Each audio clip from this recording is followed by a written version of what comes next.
1월 29일 월요일 이 시간 하나님께서 주시는 말씀은 마가복음 10장 17절부터 31절 말씀입니다. 마가복음 10장 17절부터 31절 말씀. 예수께서 길에 나가실새 한 사람이 달려와서 꿇어 앉아 묻자오되 선한 선생님이여 내가 무엇을 하여야 영생을 얻으리이까? 예수께서 이르시되 내가 어찌하여 나를 선하다 일컫느냐? 하나님 한 분 외에는 선한 이가 없느니라.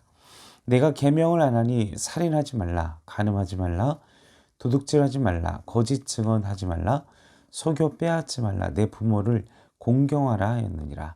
그가 여짜오되 선생님이여 이것은 내가 어려서부터 다 지켰나이다. 예수께서 그를 보시고 사랑하사 이르시되 내가 아직도 한 가지 부족한 것이 있으니 가서 내게 있는 것을 다 팔아 가난한 자들에게 주라. 그리하면 하늘에서 보화가 내게 있으리라. 그리고 와서 나를 따르라 하시니 그 사람은 재물이 많은 고로 이 말씀으로 인하여 슬픈 기색을 띠고 근심하며 가니라.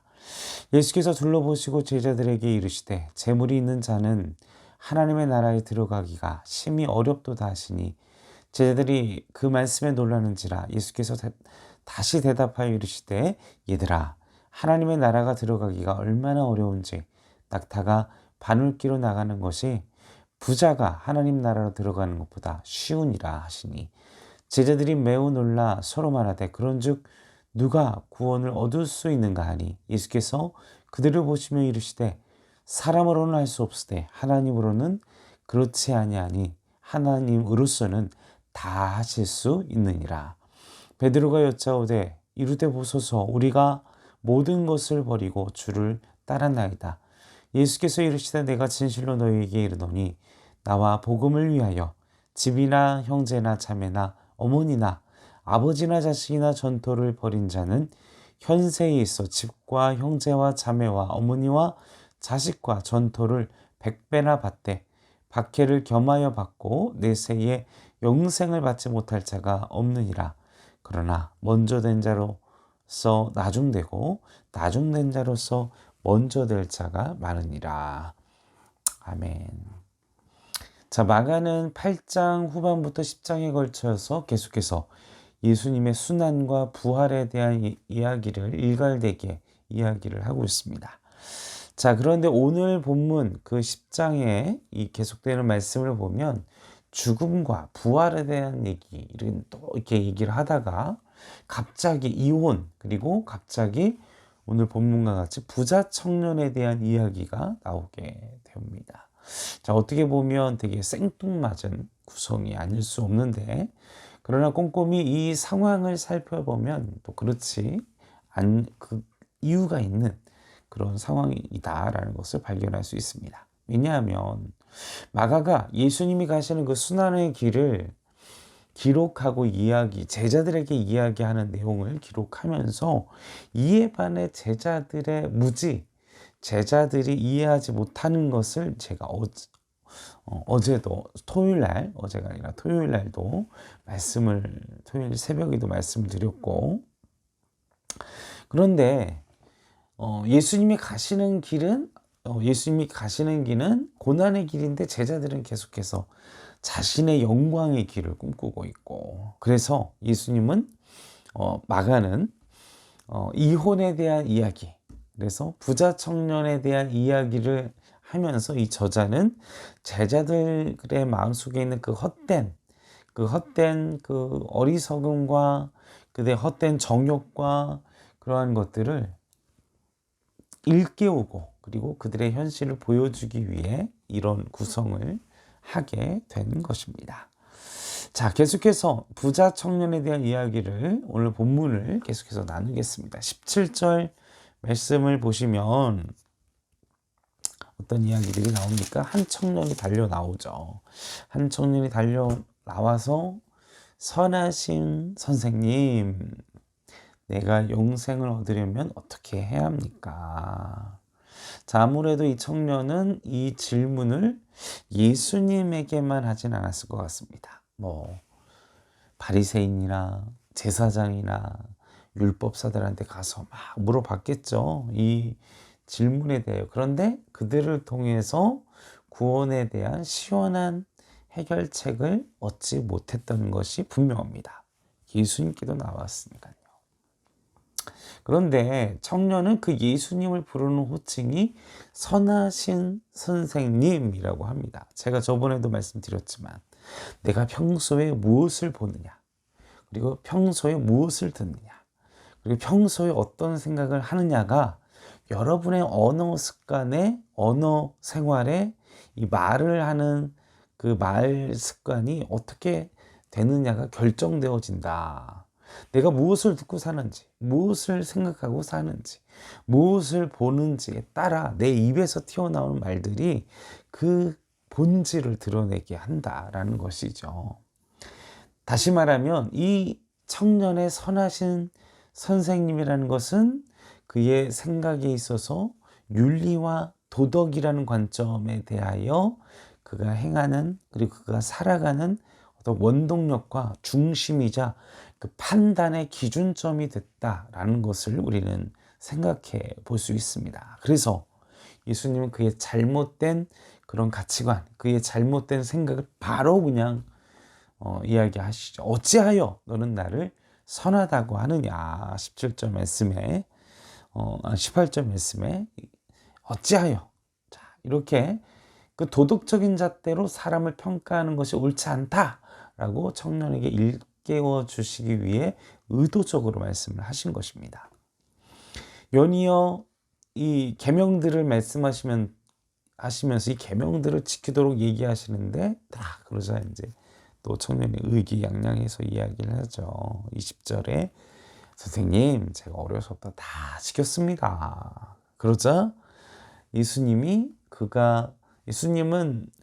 우리의 현재, 과거, 미래를 아시는 분이시잖아요. 그의 청년의 중심과 마음을 아시고 얼마나 어여쁘게 보셨는지 사랑스러워 하시면서 그에게 가장 필요한 말을 하십니다. 무엇입니까? 바로 한 가지 부족한 것이 있다. 내가 가진 것을 다 팔아 가난한 자들에게 나눠주고 나를 따라와라. 여러분, 하나님이 나를 따라오라 하시는 거예요. 살아계신 하나님의 아들 예수님이 나를 따라오라. 여러분 어떻게 하시겠습니까? 여러분 예수님 만나셨어요? 저는 가진 게 없으니까 바로 갈 수 있을 것 같아요. 정리할 재산도 그렇게 많지 않고 바로 따라갔을 것 같아요, 예수님. 근데 제자가요, 처분해야 할 재산이 어마어마하게 많았다는 것이죠. 그리고 여러분, 돈을 가진 사람들은요, 많은 것을 누리고 즐겨요, 평상시에. 그렇잖아요. 뭐 여가 생활이나 아니면 일상생활 속에서 가지고 있고 누리고 있고 취하고 먹고 마시고 입고 하는 그 모든 것들이 그 기준이 다르잖아요. 기준점이. 거기에서 주는 그런 평안함, 안락감, 행복감이 있어요. 그런 즐거움이. 그것 때문에 그것도 포기해야 한다는 거예요. 예수님을 따라가면 결과론적으로 그는 슬픈 기색을 한 채 내려놓지 못하고 떠나가게 됩니다. 구원의 감격을 누리지 못해요. 자, 예수님의 이 청년에 대한 가장 핵심, 그 가장 큰 문제점을 보시고 그가 사랑하는 것, 그가 의지하는 것, 그가 안락함을 누리는 것이 무엇인지를 예수님 간파하셨다는 겁니다. 오늘을 살아가는 우리에게 여러분의 삶의 가치를 어디에 두고 있는지 예수님은 알고 계세요. 내가 무엇에 가치를 두고 무엇으로 인하여 내가 삶의 원동력을 가지고 살아가고 있는지 주님은 아십니다. 그럴 때 주님은 말씀하신다는 거죠.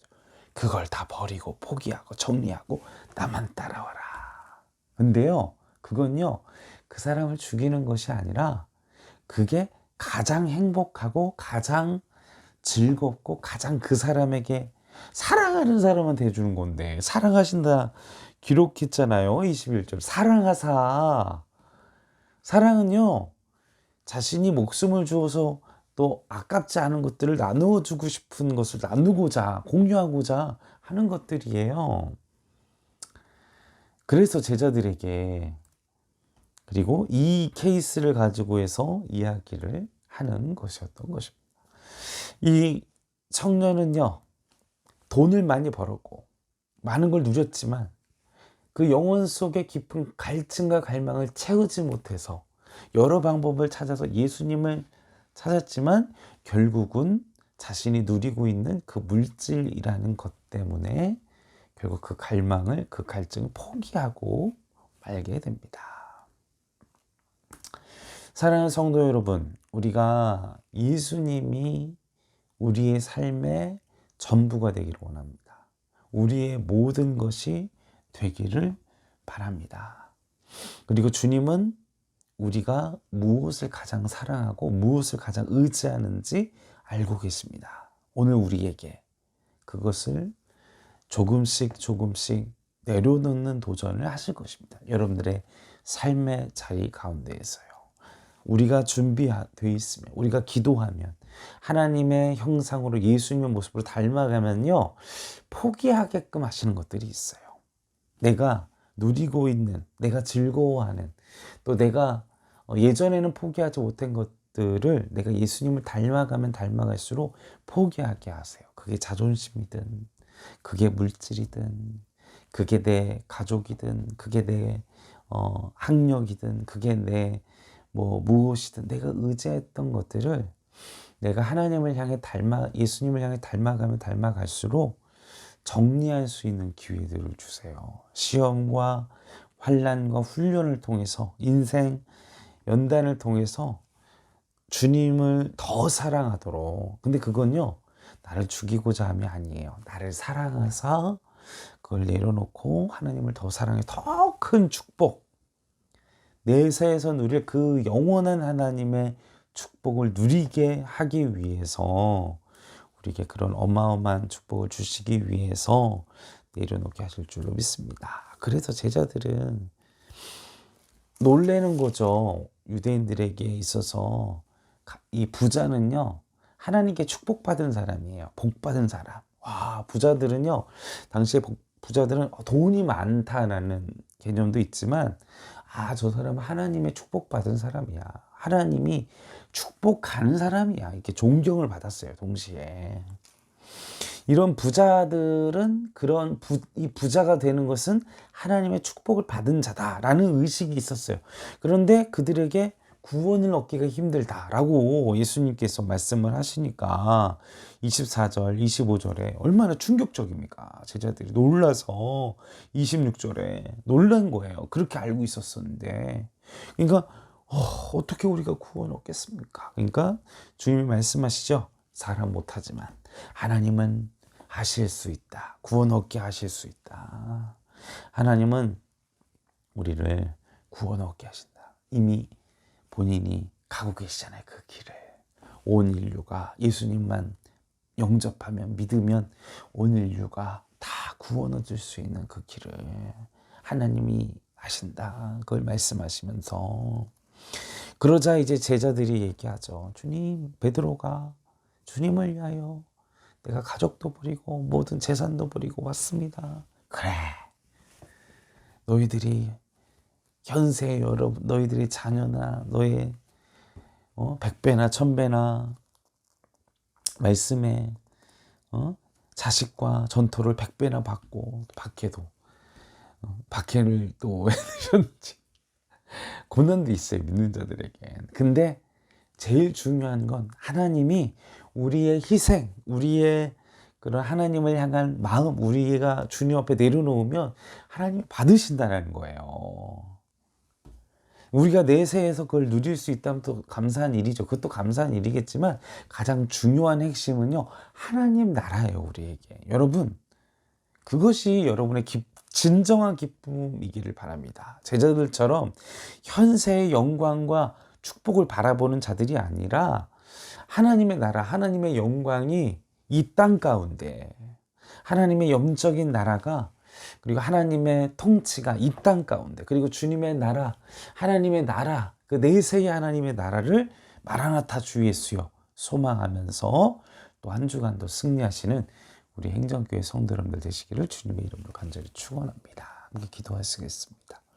아버지, 우리가 제자들처럼 세상의 영광을 구하는 자가 아닌지, 또 이 부자 청년처럼 내가 아닌 척 하고 하나님 앞에서 그렇게 살고는 있지만 내가 돈이든 권력이든 학력이든 학벌이든 능력이든 하나님보다 더 사랑하는 게 있지 않냐는지 깨닫게 하시고 내려놓게 하시고, 그걸 내려놓을 때 그게 내가 죽는 게 아니라 나에게 더 큰 하나님의 축복을 누리게 하는 것임을 우리가 성령님께서 우리가 그걸 느끼고 누려서 내가 죽을 수 있도록, 내가 죽고 예수님이 성령님이 사셔서 우리를 다스리시도록 도전하고 우리를 날마다 내 자신을 십자가에 못 박는 그런 하루하루가 되기를 주님의 이름으로 간절히 그런 그런 우리가 되기를 주님의 이름으로 간절히 축원합니다.